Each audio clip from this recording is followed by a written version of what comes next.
পারিবারিক জমিজমা সংক্রান্ত আলোচনায় ভাগ্নের ডাকে শৈলকুপার খুলুমবাড়িয়া বাজারে এসেছিলেন মামা আকুব্বার খান। তবে নিয়তির নির্মমতায় ঘটে গেল এক মর্মান্তিক হৃদয় বিদারক ঘটনা। নিহত মামা রাজবাড়ীর পাংশা উপজেলার কেওয়া গ্রামের বাসিন্দা।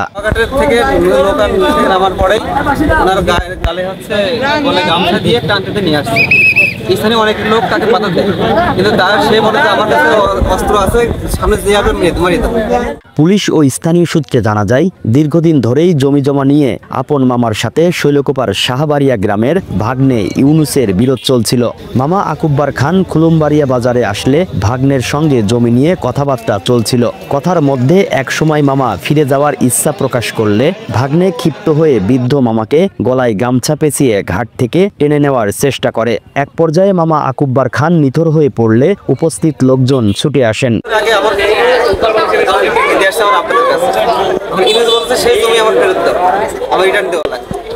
ঠিক আছে, বলে যে না, এটা তো হয় না, এই সম্ভব নাকি? 20 বছর আগে জমি টিকে দিয়েছে, এই জমি এখন কি পাওয়া যায়? সম্ভব না।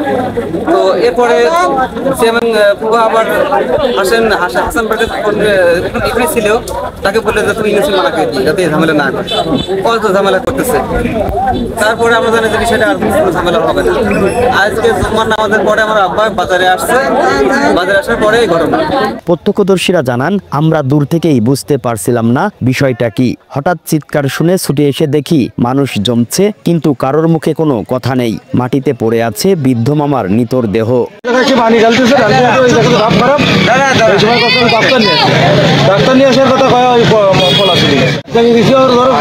মুরব্বী মানুষ সহ্য করতে পারেনি।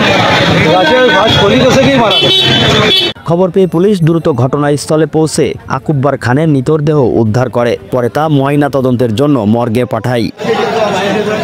শৈলকুপা থানার ভারপ্রাপ্ত কর্মকর্তা মাসুম খান জানান, ঘটনার পেছনে পারিবারিক জমি সংক্রান্ত দীর্ঘদিনের বিরোধ রয়েছে বলে প্রাথমিকভাবে জানা গেছে। পুরো বিষয়টি গুরুত্বের সঙ্গে তদন্ত করা হচ্ছে। অভিযুক্তকে আটকে অভিযানও শুরু হয়েছে।